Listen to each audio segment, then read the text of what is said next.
जय हिंद दोस्तों, जैसा कि आप सभी को पता है एसएससी जीडी की एग्ज़ाम डेट आउट हो चुकी है। 20 फरवरी से आपकी एग्ज़ाम शुरू है एसएससी जीडी की। इसलिए आज की इस वीडियो में हम बात करेंगे रीजनिंग की बेस्ट स्ट्रेटजी क्या होगी, जिससे कि हम अपने एग्ज़ाम में 40 में से 40 नंबर प्राप्त कर सकें। तो आपको बता दें कि अगर आप अभी फ्रेशर हैं अभी, तो क्या करना है, और अगर आपने सिलेबस कवर हो गया तो आपको क्या करना है।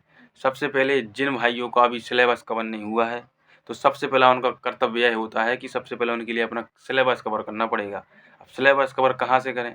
अगर आपने किसी का पेड कोर्स ले रखा है तो आप उससे अपना सिलेबस कवर कर सकते हैं, या जिन भाइयों ने अभी किसी भी टीचर का पेड कोर्स नहीं लिया है तो वो जाके यूट्यूब से भी पढ़ाई कर सकते हैं। आपको बता दें कि मैंने भी यूट्यूब से ही तैयारी करी है और पिछली बार के एग्ज़ाम में मेरे रीजनिंग में 40 में से 40 सही हैं। इसलिए ऐसी कोई बड़ी बात नहीं है कि आपको पेड ही कोर्स लेना पड़ेगा या आप यूट्यूब से नहीं पढ़ सकते हैं। अगर आपके पास पैसे हैं और आपको पेड कोर्स लेना है तो आप पेड कोर्स ले सकते हैं। अदरवाइज़ आपके पास व्यवस्था से भी पढ़ सकते हैं। यूट्यूब पे बहुत सारी मात्रा में कंटेंट पड़ा है।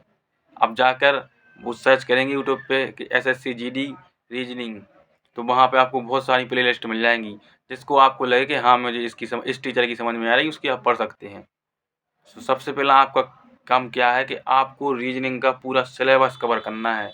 जिस दिन आपका रीजनिंग का सिलेबस कवर हो जाएगा, इसके बाद आपको क्या करनी है, रीजनिंग की प्रैक्टिस करनी है। और प्रैक्टिस कैसी करनी है कि जो हमारे पिछली बार एग्ज़ाम हुए 76 शिफ्ट में एग्ज़ाम हुए, 1500 क्वेश्चन होंगे।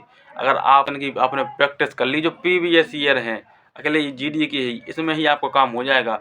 40 में से 40 रीजनिंग बन जाएगी आपकी, मैं आपको गारंटी के साथ कहता हूँ। लेकिन आपको उसमें स्मार्ट तरीके से तैयारी करनी पड़ेगी। तो सबसे पहले आप अपना सिलेबस कवर करिए रीजनिंग का। जिस दिन आपका सिलेबस कवर हो जाएगा, इसके बाद आपको क्या करनी है, उसकी प्रैक्टिस करनी है। प्रैक्टिस कहाँ से करेंगे?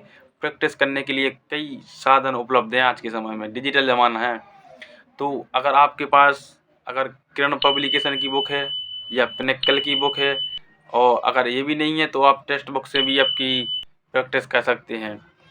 जो आपके पास हो उस बुक से आप प्रैक्टिस कर सकते हैं, लेकिन होनी चाहिए वो प्रीवियस ईयर। ठीक है, अभी सबसे मार्केट में एक किरण और पिनेक्कल चलती हैं। बुक की बात कर रहा हूँ मैं। अगर आपके पास व्यवस्था है तो आप इसको मंगा सकते हैं। अदरवाइज आपके पास अगर टेक्स्ट बुक की सब्सक्रिप्शन है तो उसमें तो आपको प्रीवियस मिल ही जाएंगी।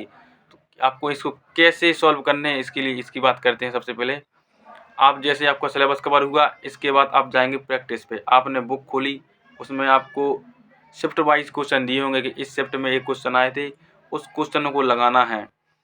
जैसे ही आप सेट लगाएंगे तो आपको पता चलेगा कि मुझसे एक क्वेश्चन बन रहा है, एक क्वेश्चन नहीं बन रहा है।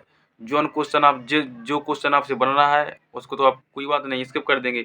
जो क्वेश्चन आपको नहीं बन रहा है उसके लिए आपको अलग से क्या करना है, देखना है। जैसे कि आपको बात करें कि अगर जैसे आपको सिमिलर सेट का क्वेश्चन नहीं बना है, तो सेट की प्रैक्टिस करनी है आपको। कैसे? यूट्यूब पे जाकर डालेंगे आप सिमिलर सेट की जैसे कई वीडियो आ जाएंगी, उसमें देख लेना आप। प्रीवियस के बहुत टॉप ट्रेंडिंग मतलब टॉप क्वेश्चन आ जाएंगी, टॉप क्वेश्चन आ जाएंगे, उसकी प्रैक्टिस करना है। इसके बाद आप देखेंगे कि मैं आज ब्लड रिलेशन में के क्वेश्चन मेरे गलत हो रहे हैं, तो आप ब्लड रिलेशन की पूरी वीडियो देख सकते हैं। मतलब जो क्वेश्चन आपका गलत हो रहा है यानी वो आपका वीक है, यानी कि इसलिए मिस्टेक से हो सकता है। तो इसलिए जो क्वेश्चन आपका गलत हो उसके लिए आपको प्रैक्टिस करनी है, और पूरे क्वेश्चन आपको सभी क्वेश्चन का आपको प्रीवियस प्रैक्टिस करनी है। अगर आपने सभी क्वेश्चन प्रीवियस अटेम्प्ट कर लिए अच्छी स्मार्ट तरीके से, गारंटी के साथ कहता हूँ कि आप 40 में 40 नंबर लेके आएंगे रीजनिंग में। और जीडी की रीजनिंग इतनी ज़्यादा टफ या हाई नहीं होती है कि CGL CHSL से कंपेयर कर सकते हैं। अगर आपने इसमें अगर थोड़ी सी मेहनत अच्छे से कर ली तो आपके इसमें 40 में से 40 नंबर आ सकते हैं। इसलिए आप पहले सिलेबस कवर करिए। सिलेबस करने के बाद जितने भी हो सके प्रीवियस क्वेश्चन अटेम्प्ट करिए। प्रीवियस क्वेश्चन अटेम्प्ट करने के साथ उसमें देखिए कि मेरे क्वेश्चन जी कौन कौन गलत हो रहे हैं। जो क्वेश्चन आपके गलत हो रहे हैं उसको एनालिसिस करिए अच्छी तरीके से। एक क्वेश्चन है, क्यों गलत हुआ मेरा, किस कारण से गलत हुआ?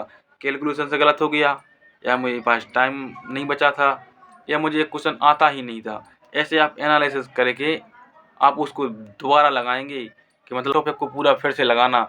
ऐसे करके आपकी रीजनिंग में आप 40 में 40 नंबर ला सकते हैं। आशा करता हूँ वीडियो पसंद आई होगी। जय हिंद।